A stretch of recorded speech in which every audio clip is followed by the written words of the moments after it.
Bueno, vamos a conversar con Pedro Pablo Aguilar, director de medios de la Conferencia Episcopal. Pedro Pablo, muchas gracias, muy amable por acompañarnos. Y yo decía, bueno, hubo una marcha importante, significativa el día sábado, se entregó un documento, conversaron. ¿Qué ocurrió allí un poco para recordar las cosas? Bueno, muchísimas gracias por la invitación. Realmente, ciertamente, como acabas de mencionar, Carlos, el día sábado 22 de abril se realizó una marcha hacia la sede de la Conferencia Episcopal Venezolana en el caso de Caracas, pero también se realizó en todo el país, en las distintas ciudades principales, sobre todo donde hay curias episcopales. Que allá fueron también. También fueron los que y se fueron movilizaron. recibidos por los obispos, o sea, los obispos estaban en cada diócesis y bueno, ante esta petición de movilización que ocurrió en todo el país, entregaron en tal caso en cada diferentes diócesis un documento haciendo una petición. En el caso de Caracas, justamente la llegada fue a la sede de la Conferencia Episcopal Venezolana. Entre otras cosas, bueno, quienes estaban al frente de esta manifestación pacífica, y como tú señalaste hace algún momento, ocurrió con un clima distinto, ¿no? Fíjate que en ciertos momentos la Conferencia Episcopal Venezolana, que desde el principio rechaza toda violencia, pero defiende la posición cívica de poder realizar entonces lo que son las protestas o las manifestaciones pacíficas. Cada vez que hay una represión hay violencia. Si tú no reprimes, por supuesto no va a haber violencia, y esto se ha destacado de la Conferencia Episcopal Venezolana. Rechaza todo tipo de violencia, pero también defiende la posibilidad de que la gente pueda de alguna manera pacífica manifestar su derecho, pedir por la salud, pedir por las medicinas, pedir por el bienestar, por la libertad, porque es un derecho inclusive consagrado en la Constitución. Quienes marcharon allí ese día, que fue algo bastante impresionante realmente, vimos el sentir de un pueblo que clama libertad, que clama y que exige sus derechos justamente. Hablaban sobre los derechos humanos, hablaban justamente de la represión que han tenido y que también, bueno, no van a desistir de su lucha, y que cosa que es importante porque es un sentir de un pueblo que justamente está sufriendo en este momento.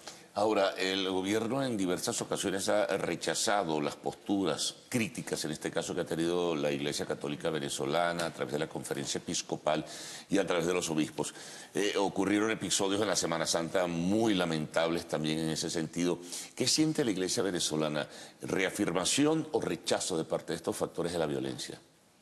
Mira, la Conferencia Episcopal Venezolana, la Iglesia, el pueblo de Dios en general, y aunque en la Iglesia hay personas que tengan distintas posiciones políticas, pero sin embargo como iglesia, como creyentes, siempre hemos apostar por el camino profético. O sea, la iglesia siempre acompaña de una manera esperanzadora, de una manera profética en las dificultades.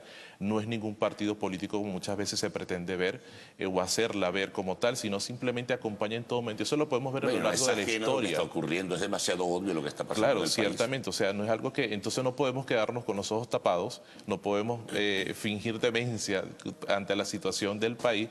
Por eso los obispos lo han expresado en los diferentes comunicados, inclusive un día antes de la marcha del 19 de abril, víspera de esta manifestación del 19 de abril, lo hicieron de una manera enérgica, rechazando la violencia, promoviendo la disposición siempre de la libertad de poderse expresar.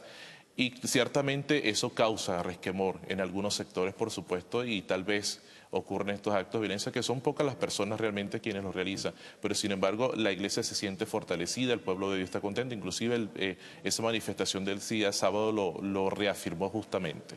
Y el hecho de haber llegado a la Conferencia Episcopal Venezolana es un acto simbólico justamente de que la iglesia siempre está acompañando de manera esperanzadora al pueblo de Dios que está sufriendo en este momento. Ahora, ha habido también información y contrainformación, y a través de las redes sociales ha habido una cantidad de cosas que se han dicho, que se expresan. Incluso llegó a hablarse de una supuesta reunión de factores de la iglesia venezolana con representantes del gobierno. Eso lo desmintió el arzobispado de Caracas, pero eso forma parte de qué pudiera pensarse, de una campaña de descalificación contra la iglesia o de manipulación a la opinión pública nacional. Mira, estamos en un momento en nuestro país bastante difícil para el ejercicio inclusive del periodismo mismo. Sin duda. Definitivamente cuando hay desinformación son otros los que buscan ganar, y eso hace posible de repente que pudiera desmeritarse las acciones que se han ido tomando como tal. Ese día la manifestación se realizó de una manera pacífica, multitudinaria en todo el país. La gente creo que se sintió que estaba alcanzando algo justamente porque, bueno, uno salvo algunos puntos, como tú mencionaste, de violencia que hubo en ciertos momentos. Sin embargo, eso permitió de que saliera ese tipo de informaciones que fueron desmentidas al momento, inmediatamente por la Conferencia Episcopal a través de sus redes y después por el arzobispado. O sea, no ha existido. Fíjate que se habla de Arturo Sosa, que en la reunión, que ni siquiera está en el país. Entonces, ya por allí ves que son cosas montadas, que son cosas trabajadas, son bulos, y con eso se pretende desinformar para que la gente pierda la esperanza tal vez en el camino de lucha que ha comenzado a realizar. Ahora, ¿qué puede pasar, no? Ustedes también internamente realizan reflexiones sobre lo que ocurre y han expresado en voz pública, de viva voz, pues una postura crítica frente a lo que pasa. El camino de buscar una salida electoral, ¿tú crees que está cerca o simplemente se trata de una coyuntura, de una situación momentánea, vamos a decir elecciones regionales, pero eso no significa que nos vamos del poder? ¿Qué habrá detrás de todo esto? Fíjate, la insistencia Porque para mucha gente ya el objetivo de la elección regional, por más allá que estén desde hace ya bastante tiempo sin realizarse, pues ya no es el objetivo real, sino que el objetivo común en este momento son elecciones generales. Sí. Ha ocurrido anormalidad en cuanto a al procedimiento de nuestro país, porque se han suspendido las elecciones, se han retrasado muchísimas cosas y tal vez pareciera que no lo hubiera. Pero en este caso, la conferencia como tal lo que ha expresado es la disposición a que se cumpla lo que está dentro del sistema democrático y lo que está en la Constitución. A realizar elecciones o no, bueno, eso le toca decirlo a los actores políticos. La conferencia simplemente acompañará. Determinante ahí que es el Consejo Nacional Electoral. Por supuesto. ¿No? Bueno, se ha expresado que algunos quieren elecciones como tal, pero fíjate algo interesante, o sea, la Iglesia insistió mucho. ¿En qué condiciones también? En que las condiciones, en el diálogo, porque para dialogar, por ejemplo, se necesita voluntad. No es solamente decir, bueno, quiero dialogar, pero no tengo la voluntad de ceder ante las peticiones, o sea, el entendimiento. En el momento de mayor crisis en el mundo, y eso ha sido demostrado históricamente, el diálogo ha sido efectivo como tal. Con esto no estamos diciendo que, bueno, es el mecanismo de este momento, bueno, tal vez sí, pero hay que tener voluntad y sinceridad.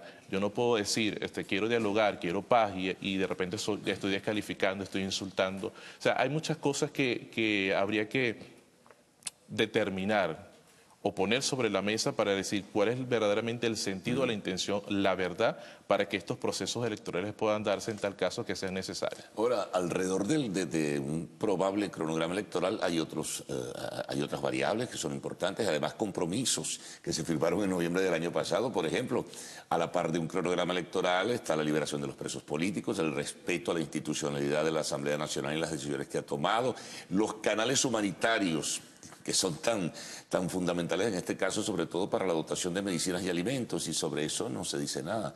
Ir a unas elecciones sin cumplirse con lo otro, se plantean muchos. Sí, es como decirte, bueno, ahora sí voy a ser bueno, ahora sí voy de alguna manera a cumplir compromisos, pero lo otro que no he prometido no lo cumplo como tal. Entonces, es allí entonces donde está la dificultad para poder creer realmente qué se quiere. La Conferencia Episcopal Venezolana insiste en que las acciones que se están haciendo de manera pacífica, y dice, bueno, tenemos derecho a protestar, tenemos la gente de manera cívica, sin por supuesto agredir al otro, sin por supuesto rechazar absolutamente todo movimiento que ha permitido de repente en alguna circunstancia cuestiones desastrosas, inclusive se han perdido vidas, y todo eso se ha retrasado porque lamentablemente no puede ser así. O sea, el respeto a la vida, a la dignidad, pero también de la gente de protestar, de manifestarse de manera pacífica. Como por ejemplo hay una actividad en el día de hoy llamada el plantón. Sí, bueno, es un derecho y está consagrado en la Constitución, y si se hace de manera pacífica y sobre todo contundente, yo pienso que se está cumpliendo dentro de lo que los ámbitos de la democracia, como debería ser. Bueno, pero Pablo, muchas gracias, ¿no?, por haber abordado estos temas importantes a propósito de la reciente concentración que hubo el día sábado, que llegó a la asamblea, perdón, que llegó a la sede de la Conferencia Episcopal Venezolana. Bueno, vamos a una pausa, amigos. Al retorno tendremos el segmento de arte y espectáculos en lo actual.